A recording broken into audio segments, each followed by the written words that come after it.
Assalamualaikum warahmatullahi wabarakatuh. Untuk materi diskusi studi komparatif pendidikan dasar di berbagai negara MPDRS 5302, saya Siti Musdalifah dengan NIM 530065814 akan mencoba membahas terkait diskusi 1, yaitu pertanyaan-pertanyaan yang dihubungkan dengan artikel 1.1 dan artikel 1.2, yaitu pertanyaan yang pertama, menurut Anda apakah masalah pendidikan dan hasil penelitian dalam artikel tersebut juga terjadi di daerah atau lingkungan sekolah Anda?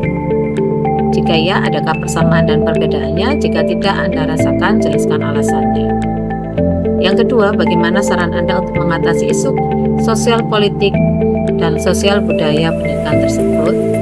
Kemudian yang ketiga, menurut pendapat Anda bagaimana kaitan isi artikel dengan materi modul 1?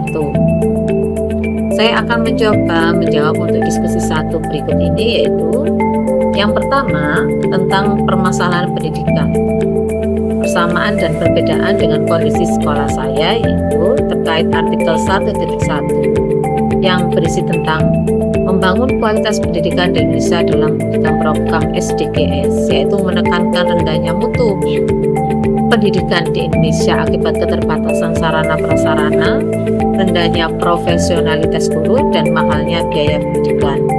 Kemudian artikel 1.2 tentang analisis dampak pembangunan infrastruktur pendidikan di wilayah pedesaan, yaitu menyoroti ketimpangan akses pendidikan antara kota dan desa yang disebabkan oleh kurangnya infrastruktur dasar, jarak sekolah, dan minimnya guru berkualitas. Adapun persamaannya yaitu yang pertama, tantangan peningkatan kualitas guru. Dalam konteks artikel 1.1 menegaskan bahwa rendahnya kualitas pendidikan di Indonesia salah satunya dipengaruhi oleh profesionalitas guru yang masih terbatas.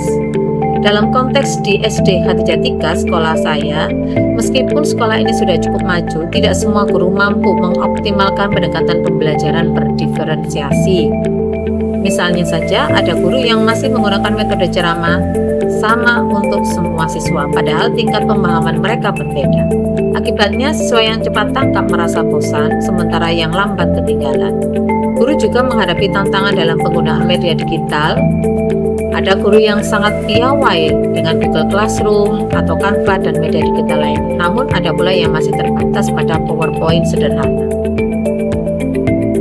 Persamaan yang kedua yaitu adanya kebutuhan terhadap inovasi pembelajaran. Pada konteks artikel 1.2 menekankan pentingnya pelatihan guru agar pembelajaran di pedesaan bisa lebih berkualitas. Sedangkan jika ditinjau dari konteks SD Khadijah 3 sekolah saya, pembelajaran yang inovatif diperlukan agar siswa tetap terlibat aktif. Di SD Khadijah 3, dalam penerapan kurikulum merdeka, pembelajaran berbasis proyek bisa menjadi ajang kreativitas yang bisa membuat siswa berpikir kritis dan kreatif. Namun, tidak semua guru terbiasa merancang proyek lintas mata pelajaran tersebut. Ada guru yang hanya mengikuti format RPP secara formal tanpa benar-benar membuat siswa berproses kritis dan kreatif. Persamaan yang ketiga yaitu adanya kesenjangan kemampuan belajar antar siswa. Pada konteks artikel 1.1 menyebutkan faktor sosial ekonomi sangat mempengaruhi mutu pendidikan. Anak-anak dari keluarga menengah ke atas lebih mudah mengakses sekolah berkualitas. Sedangkan pada konteks SD Khadijah 3, meski sekolah ini berada di perkotaan dengan fasilitas cukup lengkap, tidak semua siswa memiliki dukungan belajar di rumah. Anak dari keluarga mampu biasanya punya akses les tambahan, laptop pribadi, dan bimbingan dari orang tua. Sebaliknya, anak dari keluarga ekonomi menengah ke bawah sering hanya mengandalkan pembelajaran di sekolah. Adapun perbedaannya yaitu yang pertama, tidak menghadapi masalah akses pendidikan. Di sekolah SD Khadijah 3 berbeda dengan di sekolah-sekolah pedesaan yang sering terkendala jarak tempuh yang sangat jauh dan minimnya transportasi. SD Khadijah 3 berlokasi strategis di kota Surabaya siswa relatif mudah menjangkau sekolah dengan kendaraan pribadi maupun transportasi umum. Tidak ada siswa yang terlambat hadir di sekolah karena kendala geografis, sebagaimana digambarkan pada artikel 1.2. Perbedaan yang kedua yaitu infrastruktur sekolah dan dukungan orang tua relatif baik. SD Hatijah memiliki gedung sekolah yang representatif, laboratorium perpustakaan, ruang kelas yang memungkinkan pembelajaran menggunakan multimedia, serta akses internet yang memadai. Hal ini sangat berbeda dengan kondisi pedesaan yang disebutkan dalam artikel 1.2, di mana banyak sekolah masih kekurangan sarana seperti ruang kelas layak, sanitasi, atau bahkan jaringan listrik. Dukungan orang tua juga relatif tinggi, baik dari segi pendanaan maupun keterlibatan dalam kegiatan sekolah. Ini menjadi modal kuat yang tidak selalu dimiliki sekolah-sekolah di pedesaan atau di daerah 3T. Adapun perbedaan yang ketiga yaitu tantangan utama menjaga kualitas sarana setara standar global.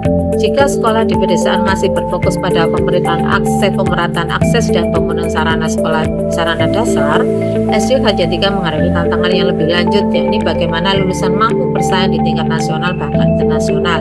Misalnya sekolah mulai memperkuat literasi digital, komunikasi dalam bahasa Inggris, serta pembelajaran berbasis proyek agar siswa tidak hanya cerdas secara akademis, tapi juga memiliki keterampilan abad 21 seperti critical thinking, collaboration, creativity, dan communication. Saran untuk mengatasi isu sosial politik dan sosial budaya pendidikan yaitu yang pertama, untuk sosial politik, pemerataan distribusi guru, peningkatan kesejahteraan tenaga pendidik, serta alokasi anggaran yang adil antara daerah perkotaan dan pedesaan. Pemerintah daerah perlu lebih berfokus pada kebijakan berbasis data agar tepat sasaran.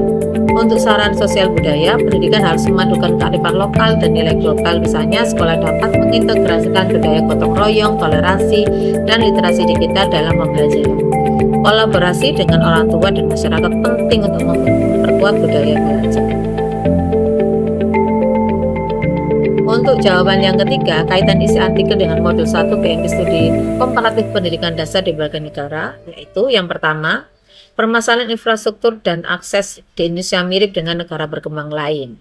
Pada artikel 1.1 menunjukkan masih banyak sekolah di Indonesia yang kekurangan sarana prasarana, distribusi guru tidak merata, dan kualitas pendidikan rendah. Misalnya, Indonesia berada di peringkat bawah bisa. Pada artikel 1.2 mempertegas bahwa di pedesaan masalah geografis, fasilitas terbatas, dan jarak sekolah jauh menjadi hambatan serius.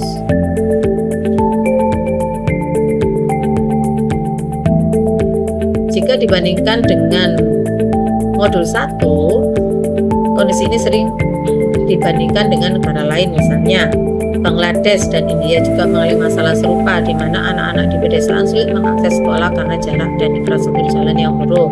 Tanzania dan Kenya juga menghadapi kendala distribusi guru dan sarana yang minim. Dengan membandingkan, kita bisa melihat strategi apa yang berhasil di negara lain, misalnya program mobile school feeding program, atau pemanfaatan teknologi digital jarak jauh. Indonesia dapat mengadaptasi solusi tersebut agar lebih sesuai dengan konteks lokal. Kaitan yang kedua yaitu peningkatan kualitas guru dan pemerataan kesempatan pendidikan di pendidikan sebagai isu global. Artikel 1.1 menekankan pentingnya pengembangan profesional guru dan pemerataan distribusi guru antara kota dan desa. Dan artikel 1.2 menunjukkan pelatihan guru daerah sangat berpengaruh pada peningkatan kualitas pembelajaran anak. Jika dibandingkan dengan modul 1, isu kualitas guru merupakan fenomena global. Misalnya, Finlandia dikenal dengan sistem pendidikan yang menempatkan guru sebagai profesi bergengsi. Hanya lulusan terbaik yang bisa menjadi guru, dan mereka diberi pelatihan intensif serta otonomi penuh dalam mengajar. Singapura memberi perhatian besar pada continuous professional development dan sistem mentoring untuk guru pemula. Dari studi komparatif ini, Indonesia dapat belajar bahwa kualitas guru bukan hanya soal kuantitas, tetapi soal pembinaan berkelanjutan, insentif yang layak, dan penempatan yang merata. Dan yang ketiga yaitu SDGs dalam artikel 1.1 dan aspek kemanusiaan dalam artikel 1.2 sejalan dengan semangat pendidikan inklusif global. Artikel 1.1 membahas tujuan pembangunan berkelanjutan SDGs, khususnya SDG 4 Quality Education, yang menekankan pemerataan akses pendidikan untuk semua anak. Artikel 1 tidak menyoroti aspek kemanusiaan seperti anak, kesetaraan gender, dan pemberdayaan masyarakat lokal dalam bangun infrastruktur pendidikan. Hal ini setara dengan modul 1, yaitu bagian inklusif dalam tema utama dalam studi perbandingan internasional. Misalnya, UNESCO menekankan bahwa pendidikan adalah hak asasi manusia sehingga semua anak tanpa diskriminasi gender, status sosial, atau kondisi fisik berhak memperoleh pendidikan berkualitas. Negara-negara Nordik seperti Swedia, Norwegia, Finlandia sudah lama mengintegrasikan prinsip inklusif ini, misalnya dengan memastikan anak-anak berkebutuhan khusus belajar bersama teman-temannya di kelas reguler dengan dukungan guru khusus. Indonesia dalam belajar bahwa aspek kemanusiaan seperti kesetaraan gender dan anak bukan sekedar tambahan tetapi inti dari kebijakan pendidikan global yang berhasil. Baik, terima kasih. Berikut ini adalah jawaban satu dari saya, Siti Mustalifah. Terima kasih atas perhatiannya. Wassalamualaikum warahmatullahi wabarakatuh.